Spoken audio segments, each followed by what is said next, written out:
Hello everyone, welcome है आपका इस वीडियो में।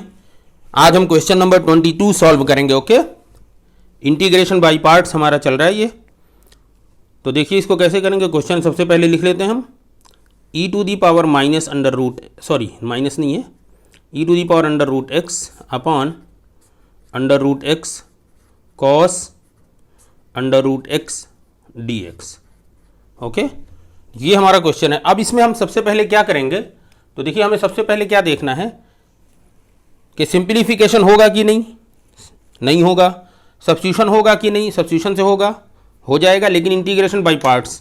तो ये सब सोचने के लिए जो आपको वक्त लगता है, इसके पीछे प्रैक्टिस अच्छी ना होना है। तो जितनी अच्छी प्रैक्टिस करेंगे तो सवाल देखते ही समझ में आ जाएगा कि हमें करना क्या है। तो यहाँ पे हमें करना क्या है कि हमें सपोज करना है कि let under root x equal t. तो जब under root x equal t suppose करेंगे तो ये क्या हो जाएगा, देखिए ये क्या होता है एक्स पावर 1/2।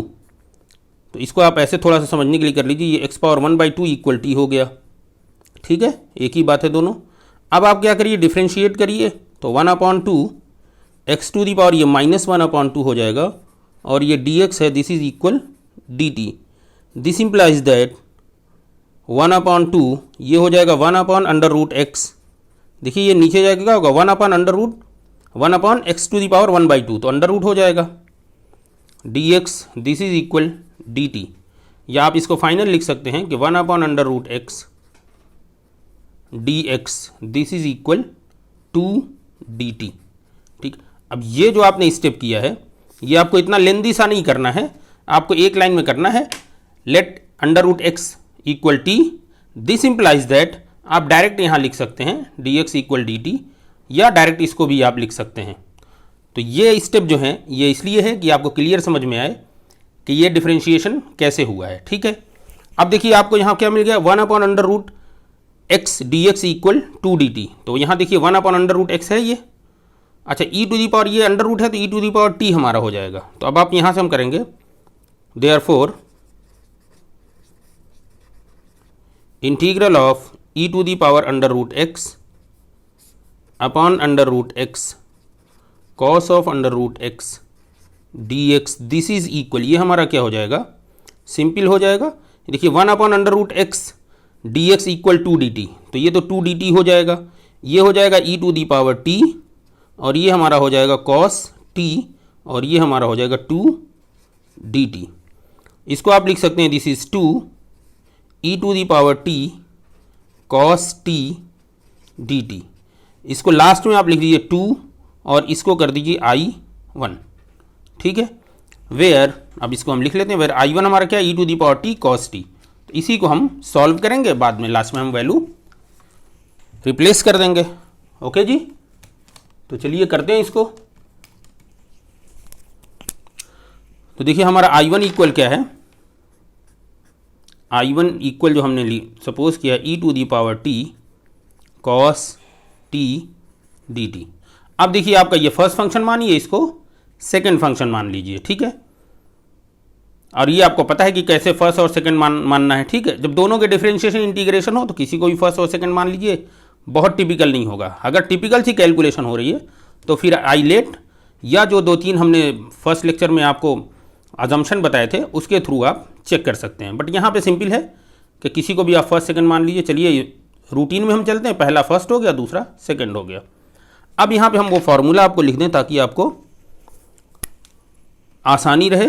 देखिए फार्मूला आपका क्या है, दो फंक्शन अगर रहते हैं, first function second function, d x this is equal, first function as it is आप लिखेंगे, सेकंड फंक्शन को इंटीग्रेट करेंगे, माइनस लगाएंगे, पहले फंक्शन को डिफरेंशिएट करेंगे,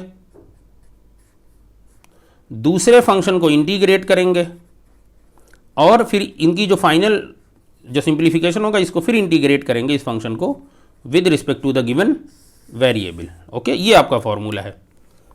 नाउ देयरफॉर I1 इक्वल क्या हो जाएगा, I1 इक्वल हमारा क्या हो जाएगा, देखिए first function e to the power T as it is आपने लिखा, सेकेंड फंक्शन को इंटीग्रेट आपने करना है, माइनस फर्स्ट फंक्शन को डिफरेंशिएट करिए। अब देखिए यहाँ वेरिएबल टी है तो टी के रिस्पेक्ट में करेंगे सारे काम। ठीक है जी, सेकेंड फंक्शन को इंटीग्रेट कर दीजिए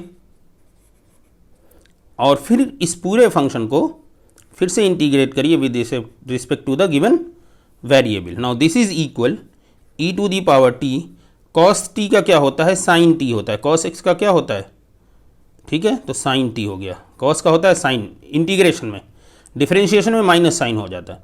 नाउ माइनस इंटीग्रेशन लगाइए, ब्रैकेट, देखिए differentiation e to the power x का क्या होता है, ई टू दी पावर एक्स ही हो जाता है, तो ई टू दी पावर टी है तो एज इट इज रहेगा, तो ये हो गया। और कॉस टी का क्या होता है, साइन टी, इंटीग्रेशन, ठीक है, और इस पूरे को फिर आपने टी के रिस्पेक्ट में इंटीग्रेट करना है, ठीक है जी। तो इस स्टेप को एक बार और लिख लीजिए, E to the power T sine T minus ये आपका हो गया E to the power T sine T D T, ठीक है। यहीं पे इस स्टेप को आप ऐसे भी लिख सकते थे, बट ये कि हमें एक एक स्टेप लेके चलना है, तो ट्रिवियल सा स्टेप है, जैसे ये स्टेप आप स्किप कर लीजिए, डायरेक्ट इसको आप लिख सकते हैं, कोई ऐसा इशू नहीं है, ठीक है। Now this is equal E to the power T sine T minus, अब देखिए यहाँ पे भी फर्स्ट फंक्शन सेकेंड फंक्शन, तो फॉर्मूला आपके सामने है, तो ई to the power T first function, second function को हम इंटीग्रेट करेंगे, माइनस फर्स्ट फंक्शन को हम डिफरेंशिएट करेंगे, ओके जी, फर्स्ट फंक्शन को डिफरेंशिएट करेंगे, ठीक है, सेकेंड फंक्शन को इंटीग्रेट करेंगे और इस पूरे को फिर से हम इंटीग्रेट करेंगे with respect to t, okay, clear है आपको, विजिबल है, चलिए इधर कर लेते हैं और, ओके जी।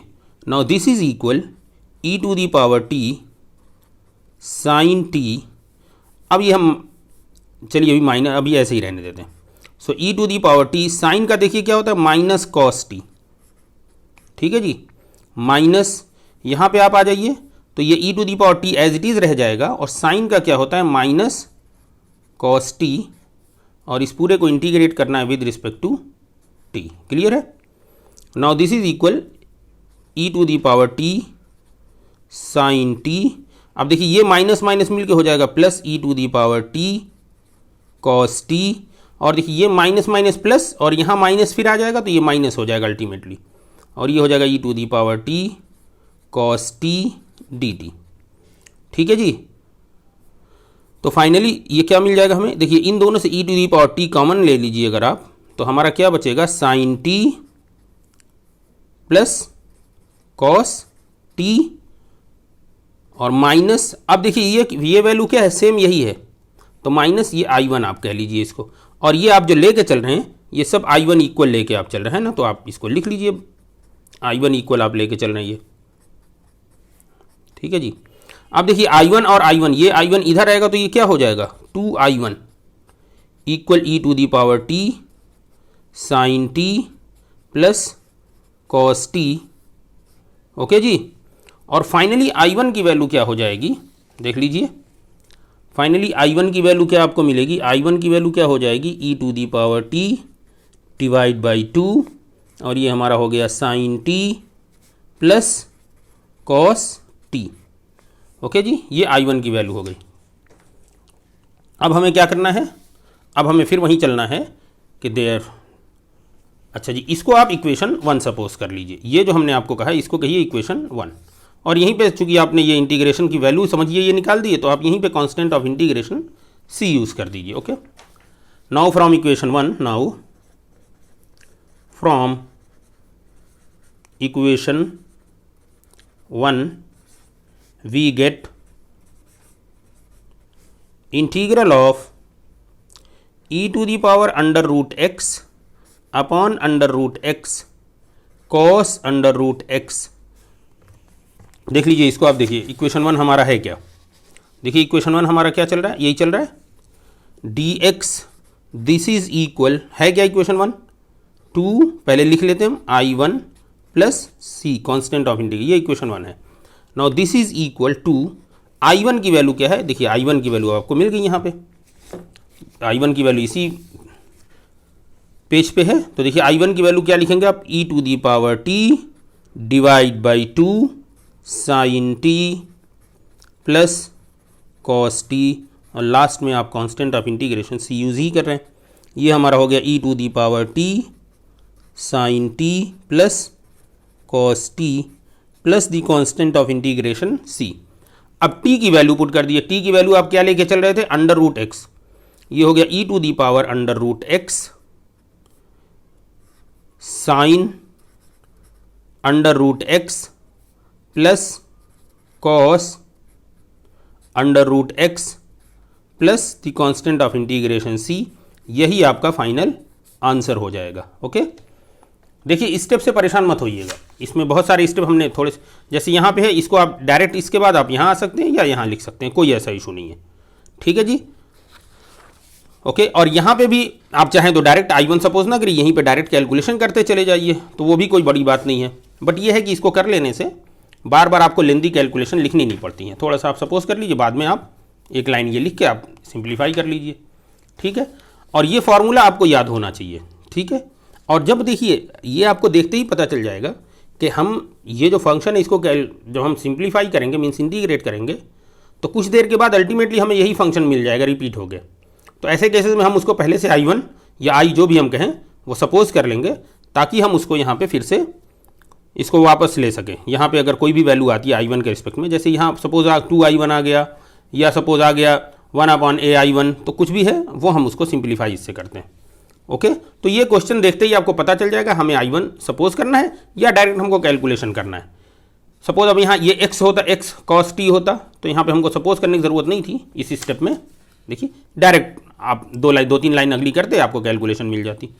ठीक है जी, तो देखिए प्रैक्टिस पे डिपेंड है, जितनी अच्छी आपकी प्रैक्टिस होगी उतना ही अच्छा आप ये सारी कैलकुलेशन कर पाएंगे।